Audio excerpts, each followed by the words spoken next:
प्रयागराज के महाकुंभ का विशाल मेला अपने चरम पर था। लाखों की भीड़, गंगा का पवित्र जल और चारों ओर गूंजते मंत्रों की ध्वनि। एक मां अपने बेटे को गोद में लिए गंगा के घाट पर खड़ी थी। उसका बेटा, जो जन्म से बोल और सुन नहीं सकता था, उसकी आंखों में जीवन का प्रकाश फीका पड़ता जा रहा था। मां की दुआएं गंगा की लहरों में खो रही थीं। उसने सुना था कि महाकुंभ में दिव्य साधुओं का आशीर्वाद असंभव को संभव कर देता है। उसकी आस इस बात पर टिकी थी कि शायद कोई चमत्कारी साधु उसके बेटे को नया जीवन दे सके। भीड़ में चलते हुए वह मां एक अजीब से साधु के सामने पहुंची। वह साधु मात्र 3 फीट का था, लेकिन उसकी आंखें गहरी और भयानक थीं। उसका शरीर राख से ढका हुआ था और उसके चारों ओर एक अजीब सा सन्नाटा था। किसी ने बताया कि यह साधु 50 साल से गंगा किनारे तपस्या कर रहा है और उसने कभी किसी से बात नहीं की। जैसे ही मां ने अपने बेटे को उसके सामने रखा, साधु ने अचानक अपनी आंखें खोली। उसके चेहरे पर एक अजीब सी चमक थी और वह बच्चे को घूरने लगा। अचानक साधु ने जोर से चिल्लाकर कहा, यह बच्चा इस संसार का नहीं है। मां भय से कांपने लगी। आसपास की भीड़ भी सन्न रह गई। साधु की बात सुनकर मां की आंखों से आंसू बहने लगे। उसने हाथ जोड़कर कहा, महाराज, मैं इस बच्चे को जीवन देने के लिए कुछ भी करूंगी। साधु ने उसे गंभीरता से देखा और बोला, इस बच्चे का जन्म किसी पाप का परिणाम है। इसे बचाने के लिए तुम्हें अपनी जान की कुर्बानी देनी होगी। मां की चीख सुनकर लोगों का दिल दहल गया। वह अपनी गोद में बच्चे को कसकर पकड़े हुए फूट फूट कर रोने लगी। भीड़ में हर कोई भय हो गया, लेकिन कोई भी साधु के करीब जाने की हिम्मत नहीं कर पाया। मां ने अपने आंसू पोंछे और कहा, अगर मेरी मौत से मेरे बेटे को जीवन मिल सकता है तो मैं तैयार हूं। साधु ने एक अजीब मंत्र पढ़ा और गंगा के जल को अपने हाथों में उठाकर बच्चे के सिर पर छिड़क दिया। अचानक बच्चा जोर जोर से रोने लगा। भीड़ के बीच चमत्कार हो गया। जो बच्चा जन्म से मूक और बधिर था, उसने मां कहकर पुकारा, लेकिन उसी क्षण साधु की आंखों से खून बहने लगा और वह जोर से हंस पड़ा। यह चमत्कार नहीं, एक श्राप है, उसने कहा और भीड़ को छोड़कर जंगल की ओर भाग गया। साधु के भागते ही माहौल और डरावना हो गया। मां अपने बच्चे को गले लगाकर रो रही थी, लेकिन साधु के शब्द सबके मन में खौफ पैदा कर रहे थे। भीड़ में से एक बूढ़े व्यक्ति ने धीरे से कहा, यह साधु 300 साल पहले मरा था। वह हर महाकुंभ में लौटता है। यह सुनकर हर कोई स्तब्ध रह गया। सवाल यह था कि वह साधु कौन था और क्यों उसने बच्चे को श्राप दिया। क्या उस श्राप का असर बच्चे के जीवन पर पड़ेगा? यह रहस्य अगले एपिसोड में खुलने वाला था। गंगा के घाट पर वह मां अपने बेटे को गले लगाए बैठी थी। बेटे की आवाज मां सुनकर उसकी आंखों में खुशी के आंसू थे, लेकिन दिल में एक अजीब सी बेचैनी थी। वह साधु जिसने उसकी गोद में पड़े बेटे को आवाज दी थी, अब गायब था। बेटे का चेहरा चमक रहा था, लेकिन उसकी आंखों में अजीब सा डर था। भीड़ में से कोई भी कुछ कहने की हिम्मत नहीं कर पा रहा था। वह मां बार बार अपने बेटे से पूछती, बेटा क्या हुआ? लेकिन बच्चा चुपचाप आसमान की ओर देखे जा रहा था, जैसे वहां कुछ अनहोनी छिपी हो। उसी रात गंगा किनारे एक बूढ़े साधु ने उस महिला को रोक लिया। उसका चेहरा भयभीत था। उसने कांपती आवाज में कहा, वह साधु दिव्य नहीं, अपसगुनी आत्मा है। जिस पर उसकी नजर पड़ती है, उसकी जिंदगी में अंधकार छा जाता है। मां ने जैसे ही यह सुना, उसका दिल बैठ गया। उसने साधु से पूछा, क्या मेरा बेटा सुरक्षित है? बूढ़ा साधु चुप हो गया और बस एक मशाल लेकर नदी की ओर इशारा किया। तभी बच्चा जोर जोर से चीखने लगा। उसकी चीखें इतनी भयानक थीं कि आसपास खड़े लोग भी कांप गए। वह बच्चा गंगा की ओर इशारा करके रोने लगा। मां ने अपने बेटे को गले लगाते हुए चिल्लाया, भगवान, मुझे कुछ समझ नहीं आ रहा। क्या मेरे बेटे के साथ कुछ गलत होने वाला है? बच्चा अचानक बेहोश हो गया। मां की चीखें गंगा किनारे गूंजने लगी। लोग उसे सांत्वना देने की कोशिश कर रहे थे, लेकिन उसकी हालत बिगड़ती जा रही थी। उसका दिल टूट गया था। उसने अपने बेटे को फिर से सीने से लगाया और रोते रोते कहा, हे गंगा माई, अगर मेरे बेटे को कुछ हुआ तो मैं भी जीवित नहीं रह पाऊंगी। अचानक गंगा के जल में तेज लहरें उठने लगी। पानी का रंग काला हो गया और उसमें से एक धुंधली आकृति उभरने लगी। वह वही 3 फीट का साधु था जिसकी आंखों से खून बह रहा था। वह मां की ओर देखकर बोला, मैंने तुम्हें चेतावनी दी थी, यह बच्चा मानव नहीं, एक पुराने पाप का फल है। इसे बचाने के लिए तुम्हें गंगा में खुद को समर्पित करना होगा। मां स्तब्ध रह गई। उसने भीड़ की ओर देखा, लेकिन कोई भी उसे बचाने के लिए आगे नहीं आया। तभी बच्चे की आंखें अचानक लाल हो गईं और वह जोर से हंसने लगा। उसकी हंसी मानो किसी दुष्ट आत्मा की आवाज थी। उस बच्चे की हंसी और साधु की बातें सुनकर भीड़ भागने लगी। मां ने डरते डरते बच्चे की आंखों में देखा और उसे लगा कि वह बच्चा अब उसका नहीं रहा। तभी बूढ़े साधु ने चिल्लाकर कहा, यह केवल गंगा माई का आशीर्वाद रोक सकता है। इसे तुरंत जल में समर्पित करो। मां अपने बेटे को लेकर गंगा में जाने लगी, लेकिन तभी पानी में से एक और दिव्य आवाज आई। रुको, कौन थी यह आवाज? क्या वह बच्चा सच में एक श्राप था या उसके पीछे छिपा था कोई बड़ा रहस्य? यह सब जानने के लिए अगले एपिसोड में जुड़े रहे। महाकुंभ के उस सर्द रात की ठंडक अब तक मां के दिल में बसी थी। गंगा के किनारे वह महिला अपने बेटे को सीने से लगाए बैठी थी। उसकी आंखों में अब केवल दर्द और डर था। बच्चा एकदम शांत था, जैसे कोई गहरी नींद में हो, लेकिन उसकी सांसें असामान्य थीं। मां की आंखें आंसुओं से भरी थीं। वह हर पल भगवान से यही प्रार्थना कर रही थी, हे गंगा माई, मेरे बच्चे की रक्षा करो। अगर कोई पाप हुआ है तो सजा मुझे दो, लेकिन मेरे बेटे को बचा लो। तभी गंगा के पास बैठा बूढ़ा साधु उसके पास आया और बोला, बेटी, यह बच्चा तुम्हारे साथ है, लेकिन इसे बचाने का फैसला केवल गंगा माई कर सकती। रात के तीसरे पहर गंगा के जल में अचानक हलचल हुई। पानी में तेज लहरें उठने लगी और उसकी सतह पर सफेद झाग उभरने लगे। बच्चा जो अब तक शांत था, अचानक झटके खाने लगा। उसकी आंखें खुलीं और वह जोर जोर से रोने लगा, लेकिन उसकी आवाज किसी इंसान की नहीं थी। वह एक अजीब डरावनी आवाज थी, जैसे कोई दुष्ट आत्मा रो रही हो। मां घबरा गई और बच्चे को जोर से पकड़ा। तभी गंगा के पानी में से वहीं 3 फीट का साधु प्रकट हुआ। उसकी आंखों में भयानक लाल चमक थी। उसने चिल्लाकर कहा, मैंने चेतावनी दी थी, लेकिन तुमने मेरी बात नहीं मानी। अब यह बच्चा तुम्हारा नहीं रहा। मां के हाथ पैर कांपने लगे। मां अपने बेटे को लेकर गंगा की ओर भागने लगी। वह रोते रोते कह रही थी, हे भगवान, मेरा क्या अपराध है? मैंने तो सिर्फ अपने बच्चे के लिए दुआ मांगी थी, उसे मुझसे मत छीन। लेकिन बच्चा उसकी गोद में अजीब हरकतें करने लगा। उसका शरीर ठंडा हो रहा था और उसकी आंखें मां की ओर देखकर बंद हो गई। मां ने बच्चे को जोर से हिलाया, लेकिन वह कोई प्रतिक्रिया नहीं दे रहा था। उसकी चीखें गंगा के घाट पर गूंजने लगी। आसपास खड़े लोग भी रोने लगे।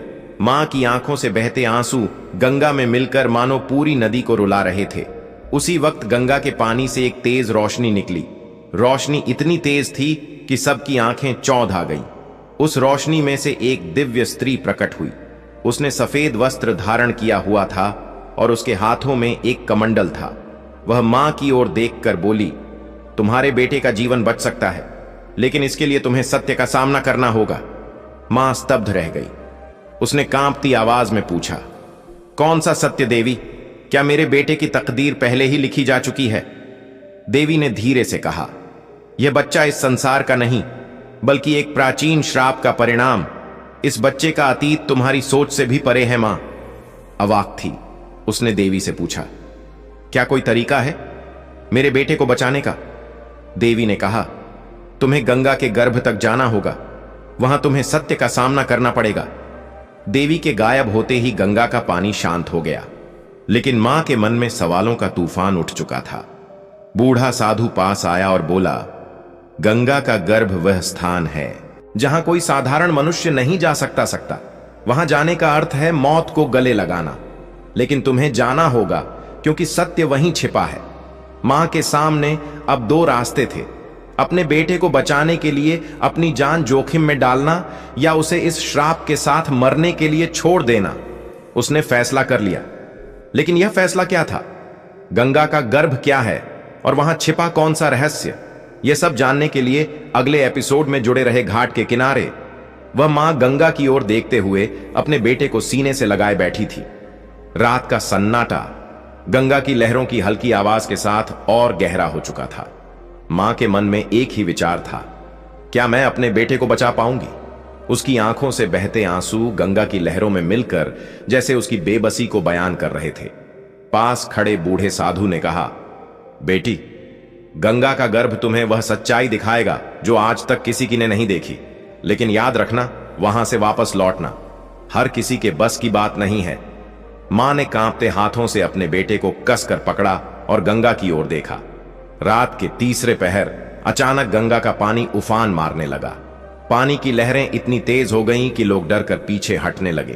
तभी एक काली आकृति पानी के भीतर से उभरी।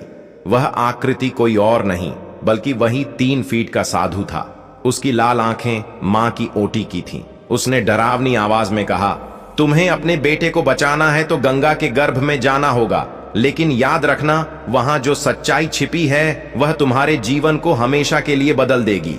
मां का दिल तेजी से धड़कने लगा। लोग डर के मारे पीछे हट गए। साधु अचानक गायब हो गया और गंगा का पानी शांत हो गया। लेकिन अब मां को तय करना था कि वह इस अदृश्य भय से लड़ पाएगी या नहीं। मां ने अपने बेटे की ओर देखा। उसका चेहरा शांत था, लेकिन उसकी सांसें धीरे धीरे कमजोर हो रही थीं। वह रोते हुए बोली, हे गंगा माई, मैं तुम्हें अपनी गोद से कभी जुदा नहीं करूंगी। मैं अपने बच्चे के लिए अपना सब कुछ दांव पर लगा दूंगी। उसकी बात सुनकर घाट पर खड़े लोग भी रोने लगे। यह दृश्य इतना मार्मिक था कि कोई भी अपनी भावनाओं को रोक नहीं सका। मां ने गंगा में कदम रखा। पानी उसकी कमर तक आ गया और उसके बेटे की सांसें तेजी से चलने लगी। तभी उसने महसूस किया कि उसके बेटे के हाथ उसे पकड़कर खींच रहे थे। यह भावना उसे अंदर तक झक छोड़ गई। जैसे ही मां ने गंगा में दूसरा कदम रखा, पानी अचानक ठंडा हो गया। गंगा का पानी अब सामान्य नहीं रहा। उसमें से अजीब सी गंध आ रही थी। पानी के नीचे अचानक एक सुनहरी रोशनी चमकी। रोशनी इतनी तेज थी कि मां की आंखें चौंध आ गईं। तभी उसके कानों में एक दिव्य आवाज गूंजी, तुम्हारा बेटा तुम्हारा नहीं है, यह एक श्राप आत्मा है जिसे इस संसार से मुक्ति चाहिए। मां चौंक गई। उसने डरते हुए पूछा, यह कैसे संभव है? यह तो मेरे गर्भ से जन्मा है। रोशनी के अंदर से एक और आकृति प्रकट हुई। यह एक स्त्री थी जिसने सफेद वस्त्र पहन रखे थे। उसने कहा, इस बालक का अतीत तुम्हारी कल्पना से परे है। इसे बचाने के लिए तुम्हें गंगा के गर्भ में छिपे सत्य को जानना होगा। मां ने अपने डर को किनारे रखकर गंगा की गहराई में कदम रखा। पानी अचानक उसके चारों ओर घूमने लगा। उसके चारों ओर अंधेरा छा गया। तभी एक गुफा का दरवाजा प्रकट हुआ और उसके सामने वहीं 3 फीट का साधु खड़ा था। उसने मां की ओर देखकर कहा, सत्य यही है। यह गुफा तुम्हें उस संसार में ले जाएगी जहां तुम्हारे बेटे का जन्म हुआ था। लेकिन याद रखना, यह सफर तुम्हारे जीवन और मृत्यु के बीच का होगा। मां के चेहरे पर डर और हिम्मत का मिश्रण था। उसने एक गहरी सांस ली और गुफा के अंदर कदम रखा। लेकिन गुफा के भीतर क्या था? कौन था वह साधु और क्यों वह बच्चे को श्रापित कह रहा था? यह सब जानने के लिए जुड़े रहे। अगले एपिसोड में गंगा के पानी की ठंडक मां के शरीर को चीर रही थी, लेकिन उसके दिल में उठ रहे तूफान की तपिश हर दर्द पर भारी थी। अपने बच्चे को सीने से लगाए वह गुफा के मुहाने पर खड़ी थी। गुफा के भीतर से आती सर्द हवा में एक अजीब सी गंध थी, मानो सैकड़ों सालों से बंद पड़ा कोई भयानक रहस्य अपनी परतों को खोलने के लिए बेताब हो। मां ने अपने बेटे के चेहरे की ओर देखा। उसकी सांसें हल्की हो रही थीं और उसकी आंखें आधी खुली थीं। वह रोते हुए बुदबुदा आई, तू मेरा सब कुछ है मेरे लाल। मैं हर मुश्किल सहंगरा कांप रही थी और आंखों से आंसू लगातार बह रहे थे। जैसे ही मां ने गुफा के अंदर पहला कदम रखा, उसकी चारों ओर की दुनिया बदलने लगी। गुफा के अंदर घना अंधेरा था, लेकिन दीवारों से अजीब सी चमकती रोशनी फूट रही थी। अचानक गुफा की जमीन कांपने लगी। मां ने घबराकर अपने बच्चे को कसक पकड़ा। तभी सामने एक काले साए ने आकार लेना शुरू किया। वह वहीं 3 फीट का साधु था, लेकिन अब उसकी शक्ल और भी डरावनी लग रही थी। उसकी लाल आंखें चमक रही थीं और उसकी आवाज गुफा की दीवारों से टकराकर गूंज रही थी। यह गुफा तुम्हें वह सच्चाई दिखाएगी जो तुम्हारे जीवन को बर्बाद कर सकती है। क्या तुम तैयार हो? मां के पैर कांपने लगे, लेकिन उसने हिम्मत जुटाई और साधु से कहा, मैं अपने बेटे के लिए कुछ भी करूंगी, मुझे सच्चाई दिखाओ। साधु ने हंसते हुए कहा, तो फिर देखो, लेकिन जो तुम देखोगी उसे सह पाना आसान नहीं होगा। गुफा के भीतर एक बड़ा कांच का तालाब प्रकट हुआ। पानी इतना साफ था कि उसमें मां को अपने बेटे का अक्स दिखा। लेकिन अक्स में उसका बेटा हंस नहीं रहा था, बल्कि उसकी आंखों से खून बह रहा था। मां ने चिल्लाकर कहा, यह क्या है? यह मेरा बेटा नहीं हो सकता। साधु ने गंभीर स्वर में कहा, यह वही है जो तुम्हारे बेटे का सच्चा रूप है। यह एक श्रापित आत्मा है जिसे जन्म लेना ही नहीं चाहिए था। मां रोने लगी। उसने अपने बेटे को गोद में लेकर कहा, यह मेरा बेटा है। वह श्रापित कैसे हो सकता है? वह तो मेरा अंश है, मेरी आत्मा का हिस्सा है। लेकिन पानी में दिख रही छवि और भयावह होती गई। मां के आंसू अब रुके नहीं। वह जमीन पर घुटनों के बल बैठ गई और बार बार भगवान को पुकारने लगी। गुफा की छत से अचानक तेज रोशनी गिरी। वह रोशनी किसी देवी का स्वरूप लग रही थी। उसमें से एक आवाज आई, यह बच्चा श्रापित है, क्योंकि यह पिछले जन्म में एक राजा था जिसने अपनी प्रजा पर अत्याचार किए थे। मां की आंखें फटी रह गई। उसने कांपते हुए पूछा, पिछला जन्म राजा? लेकिन यह तो मेरा बेटा है। मेरा लाल, देवी ने कहा। इसने अपने पापों की सजा के लिए इंसानी रूप में जन्म लिया है। इसे मोक्ष तभी मिलेगा जब इसे अपने कर्मों का प्रायश्चित करना होगा। साधु ने कहा, लेकिन इसे बचाने का एक उपाय है। तुम्हें अपने प्राण त्यागने होंगे और गंगा के इस गर्भ में इसे समर्पित करना होगा। मां के चेहरे पर खौफ और दर्द साफ झलक रहा था। वह असमंजस में पड़ गई। मां ने गहरी सांस लेते हुए कहा, मैं अपने बच्चे के लिए कुछ भी करूंगी। मुझे बताओ कि मुझे क्या करना होगा। तभी गुफा की दीवारों पर अजीब चित्र उभरने लगे। उन चित्रों में एक कहानी दिखाई दी। एक राजा जो अपनी प्रजा पर अत्याचार कर रहा था और गंगा देवी का एक श्राप। मां ने उन चित्रों को देखा तो उसकी आंखों में भय के साथ साथ आश्चर्य था। लेकिन तभी गुफा में एक और आवाज गूंजी, सच देखना आसान है, लेकिन उसे समझना और स्वीकार करना सबसे कठिन है। अगला कदम तुम्हारी नियत ही तय करेगा। गुफा की जमीन अचानक फिर से कांपने लगी और मां का सामना हुआ एक विशाल दरवाजे से, जिस पर लिखा था मोक्ष का द्वार। लेकिन यह मोक्ष का द्वार मां के लिए क्या लेकर आएगा? क्या वह अपने बेटे को बचा पाएगी, या यह दरवाजा उसके लिए और भी बड़ा रहस्य खोल देगा?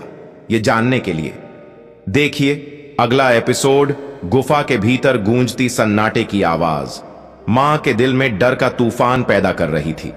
वह अपने बेटे को सीने से लगाए मोक्ष के दरवाजे के सामने खड़ी थी। उसके मन में हजारों सवाल उमड़ रहे थे। क्या यह दरवाजा उसके बेटे की जान बचा सकता है? क्या वह इसके पीछे छिपे रहस्य को जान पाएगी? उसके आंसू रुकने का नाम नहीं ले रहे थे। अपने बेटे के ठंडे हो रहे शरीर को महसूस कर उसने कांपते हुए कहा, हे गंगा माए, मैंने अपनी सारी श्रद्धा और प्रेम से तुम्हें पुकारा है। मुझे मेरा बेटा लौटा दो। उसकी आवाज में इतनी गहराई और दर्द था कि गुफा की दीवारें भी मानो उसके साथ रोने लगी। जैसे ही मां ने दरवाजे की ओर कदम बढ़ाया, एक तेज गर्जना से गुफा कांपने लगी। दरवाजे पर उके गए चित्र जीवित हो उठे। राजा प्रजा और गंगा देवी के दृश्य एक एक करके स्पष्ट होने लगे।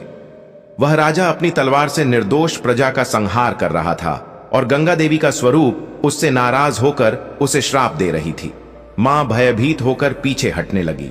तभी दरवाजे से एक तेज लाल रोशनी निकली और गुफा में आग की लपटें उठने लगी। अचानक एक काली आकृति गुफा के भीतर प्रकट हुई।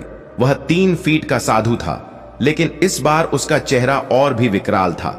उसने गरजती आवाज में कहा, तुम्हारी परीक्षा अभी शुरू हुई है। यह दरवाजा मोक्ष का नहीं, बल्कि सत्य और श्राप का द्वार है। इसे पार करना आसान नहीं। मां ने साधु से हाथ जोड़कर कहा, मुझे सत्य से डर नहीं है।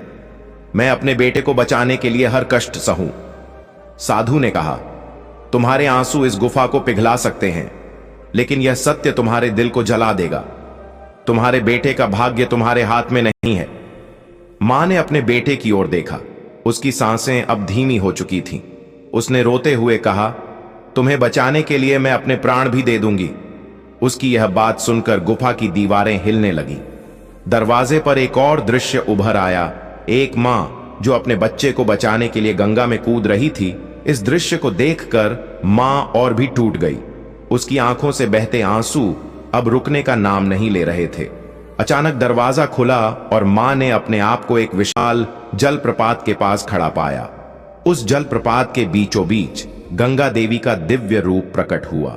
उनके हाथों में एक कमल था और उनके मुख से एक दिव्य आवाज निकली, यह बालक तुम्हारा नहीं, यह श्रापित आत्मा है जिसे अपने पापों का प्रायश्चित करना होगा, लेकिन इसे मोक्ष तभी मिलेगा जब तुम अपने प्राण त्याग दोगी। मां यह सुनकर स्तब्ध रह गई। उसने कांपते हुए कहा, मैं इसे अपना बेटा मान चुकी हूं।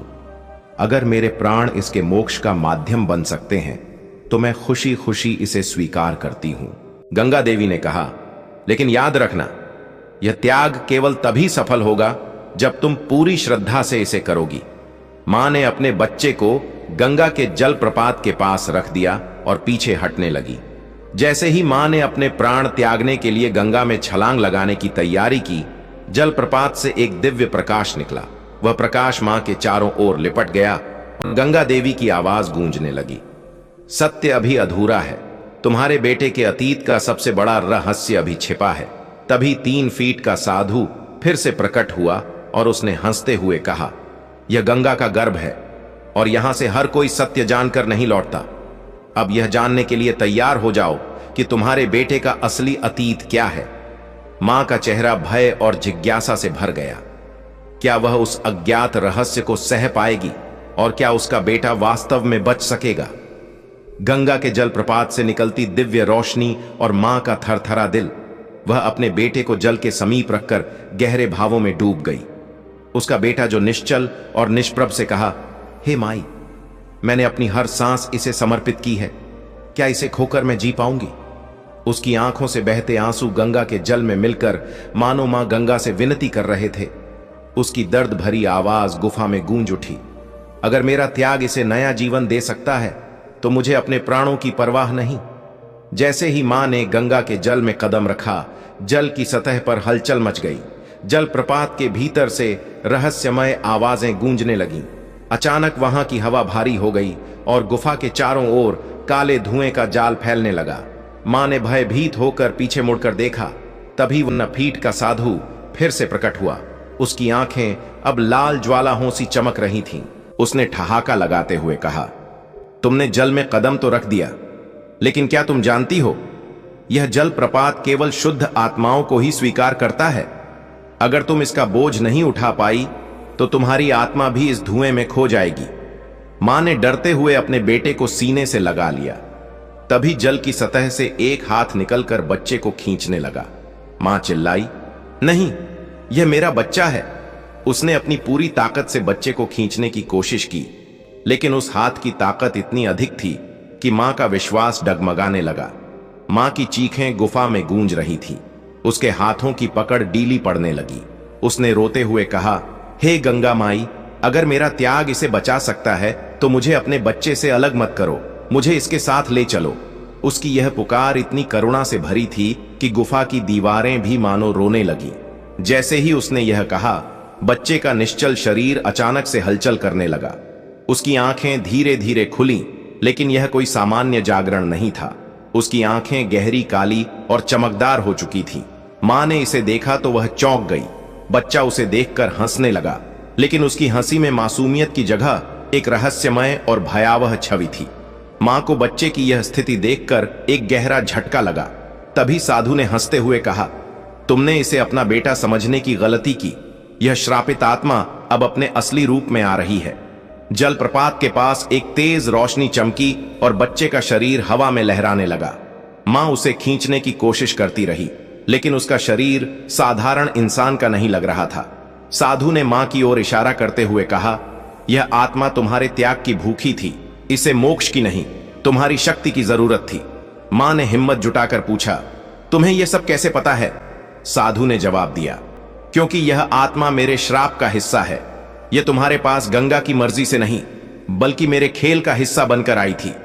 जल प्रपात की तेज धारा अचानक रुक गई और चारों ओर शांति छा गई।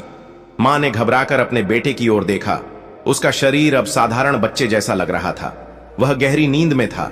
मां को राहत मिली, लेकिन तभी साधु ने गंभीर स्वर में कहा, यह शांति केवल स्थायी है। गंगा ने तुम्हें अभी केवल एक झलक दिखाई है, असली सत्य तो जलप्रपात के भीतर छिपा है। क्या तुम इसके लिए तैयार हो? मां ने कांपते हुए पूछा। सत्य क्या है? साधु ने मुस्कुराते हुए कहा, तुम्हारे बेटे का असली रूप और उसका उद्देश्य यह जानने के लिए तुम्हें गंगा के गर्भ में जाना होगा, लेकिन याद रखना, वहां से लौटना हर किसी के लिए संभव नहीं। क्या मां गंगा के गर्भ में जाने का साहस जुटा पाएगी और क्या उसे अपने बेटे का असली सच जानने का सामना करना पड़ेगा? गंगा के तट पर एक मां की छवि अब भी गुफा के रहस्यमय वातावरण में गूंज रही थी। उसका हृदय भारी था और आंखें गंगा की ओर देखते देखते लाल हो चुकी थी। उसने अपने बेटे को सीने से लगाकर गंगा से फिर एक बार प्रार्थना की, हे माए, गंगा मुझे अपने गर्भ में ले चलो, लेकिन मेरे बेटे को जीवन दे दो। मुझे इसकी मासूम मुस्कान वापस चाहिए। उसकी आवाज में इतनी गहराई थी कि मानो समस्त सृष्टि उसकी वेदना सुन रही हो। पास खड़ा 3 फीट का साधु शांत मुद्रा में खड़ा था, लेकिन उसकी आंखों में एक अजीब चमक थी। उसने मां को देखा और धीरे धीरे कहा, तुम्हारा रास्ता तय हो चुका है, लेकिन इसका अंत क्या होगा यह तुम्हारे साहस पर निर्भर करता है। साधु ने मां को इशारा करते हुए गंगा की ओर बढ़ने को कहा। गंगा का जल अब स्थिर और खामोश दिख रहा था, लेकिन जैसे ही मां ने पानी में कदम रखा, उसके चारों ओर जल की सतह पर तेज लहरें उठने लगीं।